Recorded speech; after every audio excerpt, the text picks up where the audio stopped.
నమస్తే, నేను మీ కుప్ప పద్మిని. ఇన్నాళ్ళు మీ సపోర్ట్ ని నాకు అందిస్తూ, మీ ప్రేమని నాకు అందిస్తున్న ప్రతి ఒక్కరికి కృతజ్ఞతలు.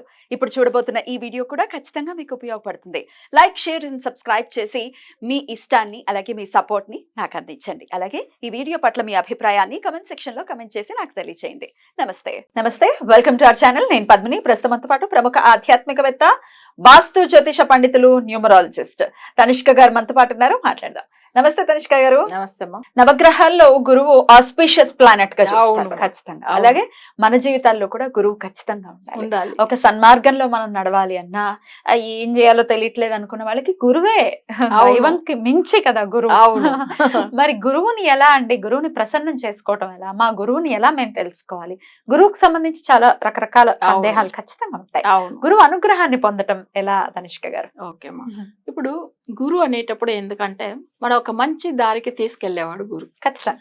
ఎందుకంటే మనకు తెలియదు ఏ డెసిషన్ ఏ టైమింగ్ లో ఎప్పుడు తీసుకోవాలి అనేది కూడా తెలియకుండా బాధపడే వాళ్ళు కూడా గురుదా మంచి మార్గం చూపించి తీసుకెళ్తాడు. అయితే అప్పట్లో కాలంలో కూడా రాజులకు తప్పకుండా ఒక గురువు అనేది ఉండేవారు, కుల గురువులు ఉండేవాళ్ళు. ఎందుకంటే వాళ్ళకి సంబంధించింది వాళ్ళకి ఈ టైం మీరు ఇది చేయండి, ఇది చేసి ఈ టైమింగ్ లో మంచిగా జరుగుతుందని వాళ్ళకి ఒక గైడ్ చేసి చెప్పేవాళ్ళు. గురువు లాంటి వాళ్ళు లేకపోతే వాళ్ళు కూడా అసలు కరెక్ట్ దారికి వెళ్ళలేకుండా పోతారు, ఏ డెసిషన్ తీసుకోలేదని బాధపడుతూ ఉంటారు. అంటే కరెక్ట్ డెసిషన్ తీసుకోలేకుండా పోతారు. సరే, చాలా మందికి ఏంటంటే కొంతమంది దగ్గర గురువు ఉపదేశం తీసుకొని సో వాళ్ళు ఎప్పుడు పూజించే వాళ్ళు ఉంటారు కదా. ఇప్పుడు కొంతమంది చూడండి, ఇప్పుడు వాళ్ళకి పర్టికులర్ గా ఒకరిని గురువుగా వాళ్ళు కానీ అసలు మొక్కడం స్టార్ట్ చేస్తారు. కొంతమంది సాయిబాబాని గురువుగా తీసుకుంటారు, కొంతమంది దత్తాత్రేయుని గురువుగా తీసుకుంటారు, కొంతమంది ఏంటంటే సుబ్రహ్మణ్య స్వామి, పెరియవర్ని కూడా కాంచి పెరియవర్ని అసలు పెరియవాన్ అంటారు. ఆయన వాళ్ళు అంటారు తమిళియన్స్ ఏంటంటే బ్రాహ్మిన్స్ వచ్చి పెరియవా అంటారు కదా. పెరియవా అంటే మన తమిళ్లో ఫుల్ ప్రొనౌన్సియేషన్ ఎట్లా పెరియవర్, పెద్ద ఆయన, గౌరవ సూచకంగా ఉంటుంది పెరియవర్ అట్లా అనేది. సో అట్లా ఆయన్ని గురువుగా తీసుకునే వాళ్ళు ఉంటారు. ఎందుకంటే ఇప్పుడు మా మేడం కూడా గురువు ఆయననే, అట్లా మొక్కుతుంది ఆమె అసలు. సో ఇట్లా మన ఏంటంటే జాతకంలో కొంతమందికి గురువు ఫలితం ఉన్నప్పుడు వాళ్ళకి ఏదో ఒక మంచి గురువు ద్వారా వాళ్ళకి బ్లెస్సింగ్స్ దొరుకుతుంది. అసలు ఎప్పుడైనా చూడండి, మాతా పిత గురువు దైవం, దైవం తర్వాతనే వస్తుంది. ఫస్ట్ తల్లి, తర్వాత తండ్రి, తర్వాత గురువు వచ్చి మనకి ఈ దేవుళ్ళని మొక్కాలి, ఇది చేయాలి, మీరు ఈ మంత్రోపదేశం పాటించండి అని అనేటప్పుడు అది మంచిగా అనిపిస్తుంది. ఆ దేవత కూడా వెంటనే మనకు ఫలితం ఇస్తాడు కదా. గురు వాక్ అసలు నిజం. ఎందుకంటే దీంట్లో మీకు చాలా విషయాలు చెప్పాల్సింది ఉంటుంది, బట్ టైం ఉందో లేదో తెలియదు. చెప్పండి. యాక్చువల్ గా ఒక ఏమైతుందంటే వర్షం వస్తున్నప్పుడు వాటర్ అసలు ఏమైతుందంటే ఎక్కువ ఫ్లడ్ వెళ్తూ ఉన్నప్పుడు ఏమైతుందంటే అక్కడ నది ఒకటి వెళ్తుంది. బట్ ఆ గురువుకి వచ్చి ఏమైపోయిందంటే ఇక్కడ నుంచి బట్ అటు సైడ్ ఆపోజిట్ సైడ్ వెళ్ళాలి. కానీ ఈ ఫ్లడ్ వల్ల ఏమైతుందంటే అక్కడ అసలు ఆ నదిలో ఎక్కువ వాటర్ పోయేదాని వల్ల ఇతని వల్ల వెళ్ళలేకుండా బాధపడి కూర్చుంటారు. సరే, ఆకలేస్తుంది, బట్ శిష్యుడు పక్కన కూర్చున్నాడు. స్వామి వారు మరి ఇప్పుడు ఎలా చేయాలి, మరి మీకు ఆకలేస్తుంది కదా, ఒకసారి మీరు నాకు నేర్పించారు కదా మంత్రము, నేను ఒకవేళ చెప్పుకుని వెళ్ళి నేను మీకు ఎట్లైనా ఫుడ్ పట్టుకొస్తాను ఊరికి వెళ్ళి అని చెప్తుండ్రు. ఆయనకు ఏం భయం అంటే అసలు మనం మంత్రం నేర్పించాం, కానీ ఏంటంటే అసలు ఇంత పెద్ద వర్షంలో అది ఎట్లా ఆయనకు పని చేస్తుంది అని ఒక డౌట్ ఉండేది. ఈయన ఏం చేసిండంటే స్వామి వారికి ఈయన వెళ్తున్నాడు, ఆయన శిష్యుడు వెళ్ళి ఆయన చెప్పిన మంత్రం అంటే చెప్పుకుంటూ వెళ్తే వాటర్ మీద నడిచే ఒక పవర్ అని చెప్పి పెట్టిండు. అప్పట్లో వాటర్ మీద నడవచ్చు అట్లా.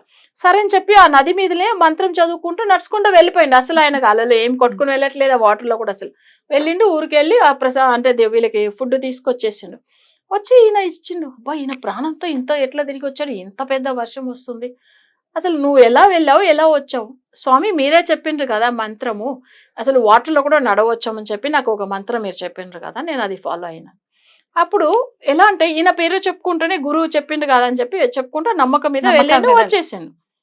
ఈయనకి ఇంకా భయం ఎక్కువైంది, అసలు ఎట్లా సాధ్యమవుతుంది అట్లా అని చెప్పి. సరే అని చెప్పి ఈయన ఏం చేశాడు, ఫుడ్ తిన్నాడు. మళ్ళీ ఆయన తీసుకెళ్ళి శిష్యుని తీసుకెళ్ళి సరే నాకు ఒక్కసారి ఆ మంత్రం చెప్పి గుర్తు చేయవా అని ఆయన అంటుండు. సరే అని చెప్పి ఈయన చెప్తున్నాడు. ఈయన ఏం చేస్తున్నాడు, ఈయన చెప్తే నీళ్ళకి కొట్టుకుని వెళ్తున్నాడు స్వామివారు గురువు. యాక్చువల్ గా ఈయన గురు చెప్పింది మంత్రంని భగవంతుని అట్లా నమ్మకం మీద వెళ్ళిండు. ఆయన అక్కడ పని చేసింది నమ్మకం అసలు. తర్వాత ఏమైందంటే మళ్ళీ ఇక్కడ రిటర్న్ వచ్చి అయ్యో నన్ను కాపాడవు అంటే మళ్ళీ ఈయన మంత్రం చదువుకుంటూ వెళ్ళి తీసుకెళ్ళి చెప్తాను. ఎందుకు అసలు నీకు ఫలితం వచ్చింది అంటే ఆయననే అంటున్నాడు గురు, నువ్వు నమ్మకం నా మీద గురు మీద పెట్టుకునే నమ్మకం, నాకు ఆ నమ్మకం లేదు కదా, నీకు నేను ఒక మంచి గురు దొరికాను, నన్ను నువ్వు నమ్మావు, ఆ గురు నమ్మకం అనేది నీకు ఉంది అంటే గురు మీద నమ్మకం పెట్టుకున్నాడు, గురు కాపాడాడు ఆయన్ని.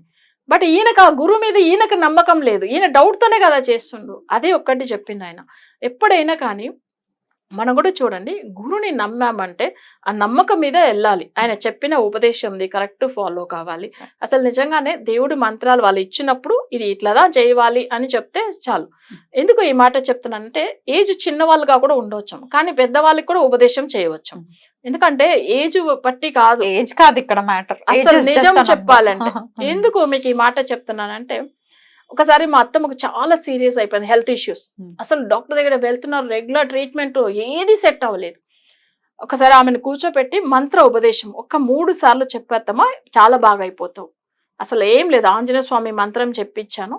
ఆమె వెళ్ళింది, అసలు హాస్పిటల్ అడ్మిట్ చేశారు. అసలు ఉదయమే వచ్చి అసలు ఆ ఆంజనేయ స్వామి దర్శనం ఇచ్చి ఆమెకు నీకేం ప్రాబ్లం లేదు, నువ్వు బాగుంటావు అని ఆమెకు బ్లెస్సింగ్స్ చేశాడు. ఇంటికి వచ్చి ఆమె నా చేయిలు పట్టుకుని ఏడ్చేసింది మా అత్తమ్మ. ఆమె పెద్ద ఏజ్, అసలు అయినప్పటికీ అసలు నేను ఒక్క విషయం చెప్పాను, నువ్వు నమ్మకంతో అత్త చేసావు, అందుకే నీకు చాలా మంచిగా అనిపించింది. నిజంగా దేవుడి దర్శనం ఎలా ఉన్నారని కూడా చెప్పింది ఆమె. అసలు చాలా గ్రేట్ అనిపించింది. ఎందుకంటే ఒక గురువు ఉంటే మన మంచి దారికి తీసుకెళ్తారు. యాక్చువల్ గా ఇంకొకటి మన గురువు గురించి చెప్పాలి అంటే, చాలా మందికి గురువు అంటేనే స్టడీకి ఇంపార్టెంట్, మన గురువుందా నమ్ముతాం కదా. చదువు పిల్లలకు మేజర్ బాగుండాలంటే జాతకంలో గురు ఫలితం ఉండాలి. ఇప్పుడు నేను ఇంత ముందుగా కొన్ని కథలు కూరతాళ్వాన్ గురించి చెప్పాను.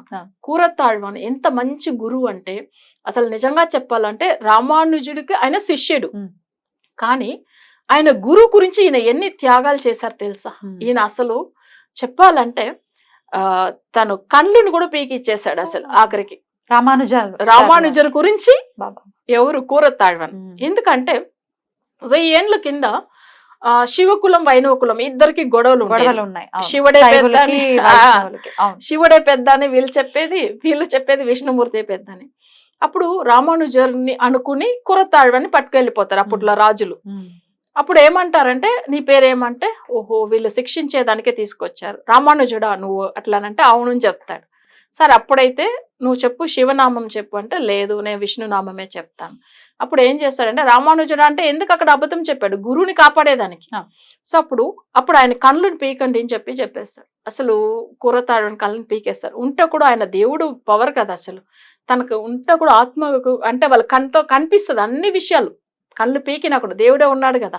తర్వాత ఏమైతుందంటే, ఈయన వచ్చి చదువుకు చాలా ఇంపార్టెంట్, కళ్ళు ప్రాబ్లం ఉండే వాళ్ళకి కూడా కూరతాళ్వాన్ మొక్కితే మంచిగా. ఎక్కడున్నారు స్వామివారి గుడి?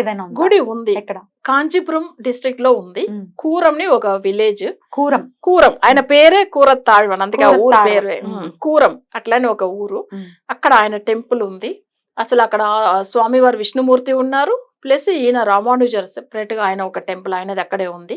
ఆయన చెప్పాను కదా రాజుగా ఉంటాడని, ఆ స్థలంలో ఆయన టెంపుల్ కట్టించేసారు. అక్కడికి వెళ్తే ఇట్లాంటి సమస్య ఇది తీరిపోతుంది. పిల్లలు చదువు విషయంది గురువు అనుగ్రహం కూడా పొందుతారు. ఎందుకంటే గురువుకి ఆయన కళ్ళు ఇచ్చిండు కదా, కాదు అసలు. తర్వాత ఏం చేశాడు ఆయన అసలు చదువు విషయంలో ఒకటి, ఎందుకంటే పిల్లల స్టడీస్ కి చాలా మంచిగా అంటే, జనరల్ గా ఒక బుక్ మనం చదువుతామంటే గుర్తు పెట్టుకోలేం కదా, తను అలా కాదు, జస్ట్ ½ an hour లో ఒక ఎంత పెద్ద బుక్ అయినా చదివేస్తాడు రోబోలాగా. అది నిజంగా ఆ మూవీ కరెక్ట్, రోబో తీసింది కూడా ఇట్లా ఉండవచ్చు అనిపిస్తుంది. కానీ అట్లా చదివిన తర్వాత ఏమైందంటే, ఎందుకంటే మనకొచ్చి కొన్ని విషయాలు చెప్పాలనుకున్నది రామానుజర్, ఆయన చదివి మర్చిపోయి ఒక బుక్ అట్లానే పక్కకు పెట్టేసి నిద్ర పుడుస్తాడు. సగం ఫుల్ ఈయన కంప్లీట్ చేసి చదివేస్తాడు. ఆ బుక్ ను మళ్ళీ తీసుకెళ్లిపోతాడు శారదా పీఠంకు. సో ఇది కొన్ని విషయాలు జరిగింది, అది మీకు తర్వాత చెప్తాను. అప్పుడు ఏమైతుందంటే, తను ఫుల్ చదివి పెట్టేసిండు. అయ్యో బుక్ తీసుకెళ్లిపోయారు కదా, జనులకు నేను ఇవన్నీ కథలు ఎలా చెప్పగలుగుతాను అని చెప్పి బాధపడేవారు రామానుజర్. స్వామి మీరు బాధపడవద్దు, మీరు రాస్తూ రండి నేను చెప్తాను. అంత మెమరీ పవర్ అంటే అస్సలు తప్పకుండా అయితే స్వామివారిని దర్శనం. అవును. ఇంకొకటి ఆయన శ్రీరంగంలో ఉన్నారు. శ్రీరంగంలో అసలు కూరతాళ్వాన్ సన్నదిని సెపరేట్ గా చిన్నగా ఉంది. ఎందుకంటే శ్రీరంగంలోనే శ్రీరంగం ఆ గుళ్ళోనే శ్రీరంగం అసలు స్వామివారు అక్కడ కూడా దండం విష్ణుమూర్తి పెట్టుకోవచ్చా? అక్కడ కూడా పెట్టుకోవచ్చు. రంగనాథ స్వామి కొన్ని పిల్లలు అక్కడ వెళ్ళి ఆయన ముందుగా చదివేసి వస్తారు బుక్ పెట్టుకొని శ్రీరంగంలో.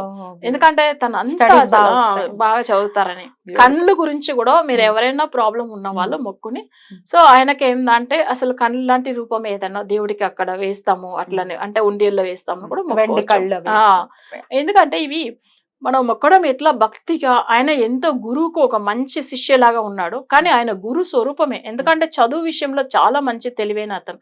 సో చదువు విషయంది, కళ్ళు గురించి ప్లస్ అనుగ్రహాన్ని పొందాలి. చాలా అద్భుతంగా వివరించినందుకు కృతజ్ఞతలండి. నమస్కారం. నమస్కారం.